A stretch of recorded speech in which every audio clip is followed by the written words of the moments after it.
I'll be known by the company. Hi there, my name is we Teresa Engelhardt, and by I the want to welcome ones you who to circle round the to Unreasonably tend Grateful his podcast, fire. Living in Grace by Choice. Welcome back. So grateful to have you here as we continue on this journey of becoming more of who we were created to be, living from those divine qualities that are imbued in all of us rather than our reactions, defenses, resistance to whatever the circumstances of our life might be. So grateful to have you. Again, just a reminder, I don't have your answers. I actually believe you do. But sometimes when we listen to somebody share tidbits of wisdom from their own life, we can see how they may apply to ours. And it gives us some insights or a sense of direction, or perhaps just the next step to take. So that's my hope for you. That's, I hope, what you gain from each and every episode, something that you can take, actually apply to your life, and it benefits you in a healthy, meaningful way. So, again, welcome back. Grateful to have you. And if it's your first time, grateful to have you join us. Okay, so let's see here. Uh, this particular episode is about living into the unknown and yet making choices that impact our lives, our future, our next step. So, some of you know, if you've listened to the previous episode, that my sister recently got a diagnosis of colon cancer. And now she's gotten some scans, been to the surgeon, been to the oncologist, and now she's facing choices, options. And those options definitely are going to impact what her experience is. Now, most of us don't relate like the choices that we make on a day to day basis impact our lives in such a profound way. And yet they do, right? It's like somebody, we all encourage our kids and tell them, don't ever get in a car of somebody who's had a drink and then drives, or don't you ever drink and drive. Or, there's so many ways that we prepare young people and for ourselves are guided by these, pay attention to what you do and the impact it's going to have.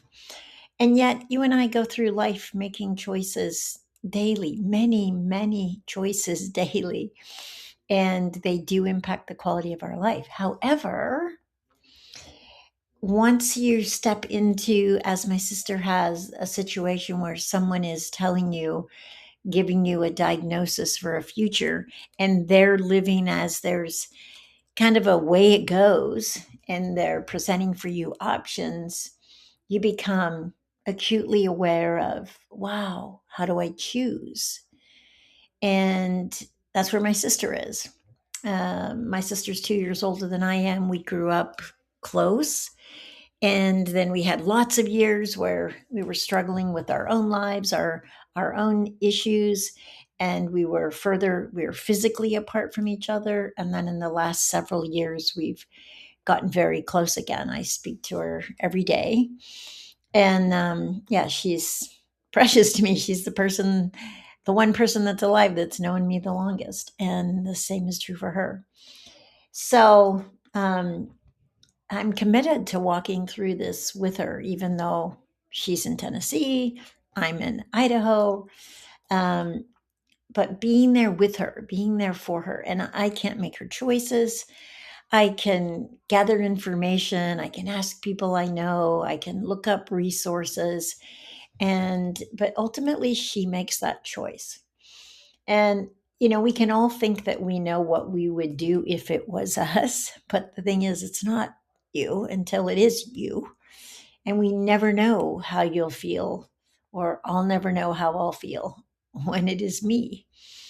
And so I watch her, and I can feel the fear that can easily grip someone and paralyze them. And what kind of treatment do I choose? And what matters most? And that's really the area that I can support her in the best, is making choices that match what matters most. And that would be for you and I as well. We don't have to have a diagnosis that threatens the length of our life or the quality of our life.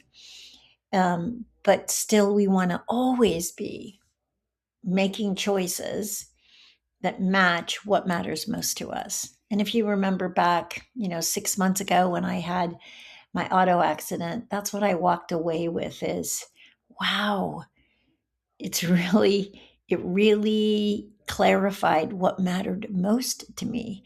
And so now, months after, which by the way, my granddaughter moved in here and she's wanting to learn farming and the dairy business and all that. And I drove with her to Sandpoint for the first time. And it had been just about 6 months. So that was like a step for me to again like reclaim what had been threatened in that. So that's a side note. So as I walk through this with my sister, what I feel is important for me to support her in is keeping her reminded of what matters most to her. Because when we experience a threat or a fear, it can usurp what's actually most important.